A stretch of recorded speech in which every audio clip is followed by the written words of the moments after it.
First year art भूगोल part 1 lesson number 3 पृथ्वी की आंतरिक संरचना के विषय में भूकंप तरंगें कैसे जानकारी प्राप्त कराती हैं, आज हमें इसका अध्ययन करना है। प्यारे बच्चों, इसके पहले जो वीडियो मैंने बनाई थी उसमें बताया था पृथ्वी की आंतरिक संरचना जानने के दो मुख्य स्रोत हैं।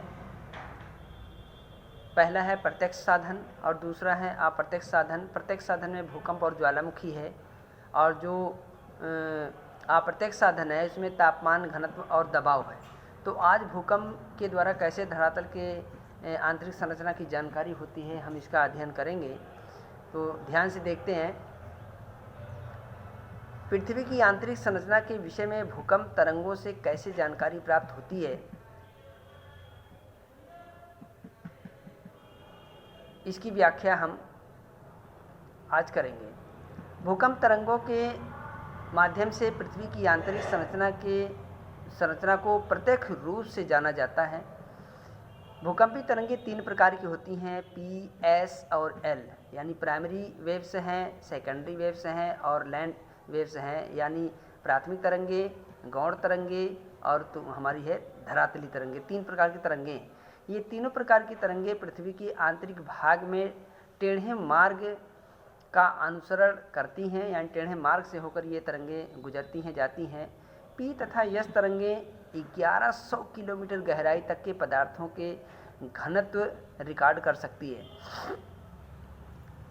यानी जो पी तरंगे प्राथमिक तरंग है वो 1100 किलोमीटर गहराई तक के पदार्थों के घनत्व के रिकॉर्ड को रिकॉर्ड कर सकती हैं।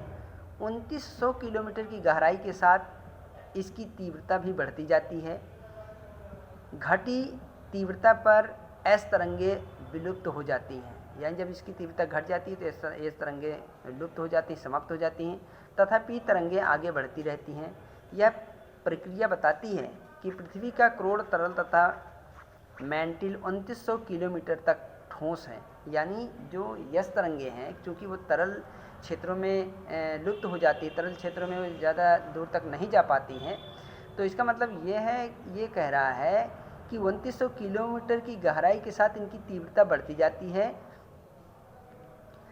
और घटी तीव्रता पर यस तरंगें लुप्त हो जाएंगी। इसकी तीव्रता घटती है तो इसका मतलब यस तरंगें खत्म हो जाती हैं।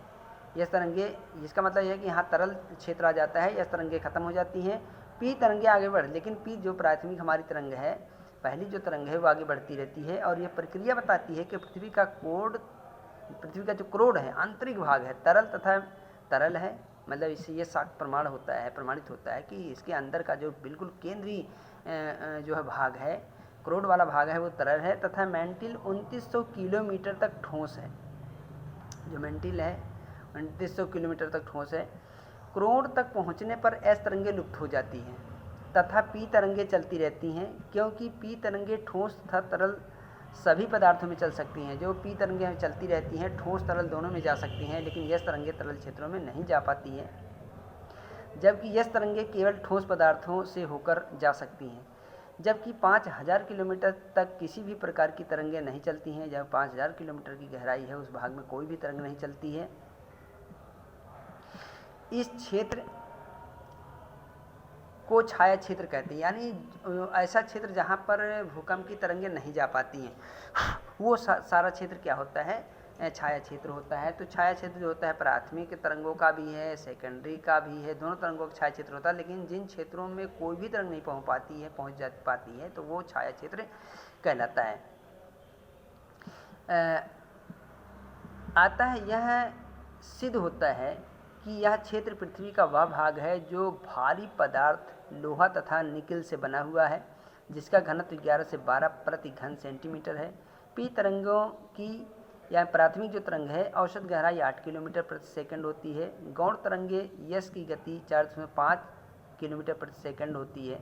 तो ये देखिए, इसमें मतलब पृथ्वी की आंतरिक जो संरचना है वो भूकंप के द्वारा प्राप्त होती है, यानी इसमें तीन तरंगें होती हैं। उन तीन तरंगों के द्वारा इसकी जानकारी प्राप्त होती है। जो धरातली तरंग है वो सबसे ऊपर आ जाती है, विनाशकारी होती है, लेकिन इसके अलावा जो प्राथमिक और गौण जो तरंगें हैं ये धरती के अंदर बहुत तेज़ी से प्रवेश करती हैं। जहाँ पर तरल पदार्थ आ जाता है वहाँ पर यस तरंगे जो सेकेंडरी यानी गौड़ तरंगे होती हैं वो लुप्त हो जाती हैं, लेकिन जो प्राइमरी तरंग होती है वो बहुत तेज गति से आगे बढ़ती है। लेकिन 5000 किलोमीटर की गहराई वाला भाग ऐसा जहाँ पर कोई जो है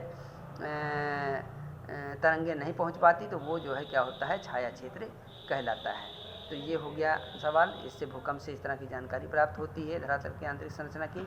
और दूसरा क्वेश्चन इसमें है, पृथ्वी की रासायनिक संरचना का वर्णन बताइए।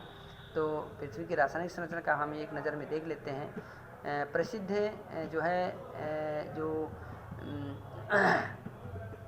भूगोलवेत्ता है प्रोफेसर सुरेश महोदय ने पृथ्वी की आंतरिक संरचना के आधार पर इसको 3 भागों में बांटा है।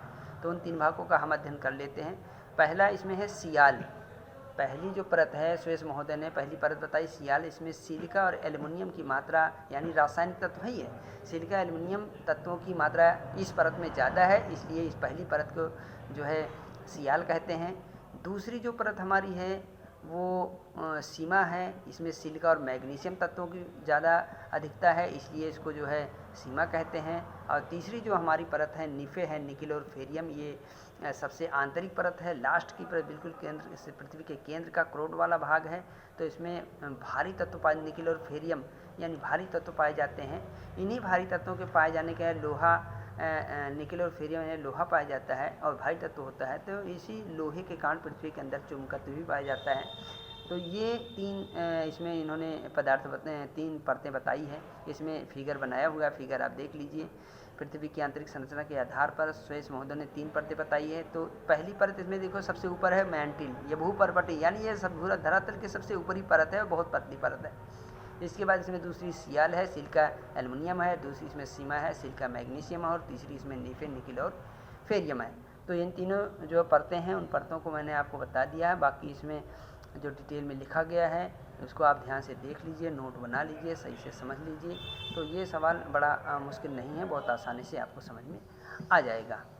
तो आज का जो कार्य है ये यहीं पर समाप्त होता है। अगले वीडियो में इसके आगे का जो सवाल है वो बताया जाएगा। Thank you.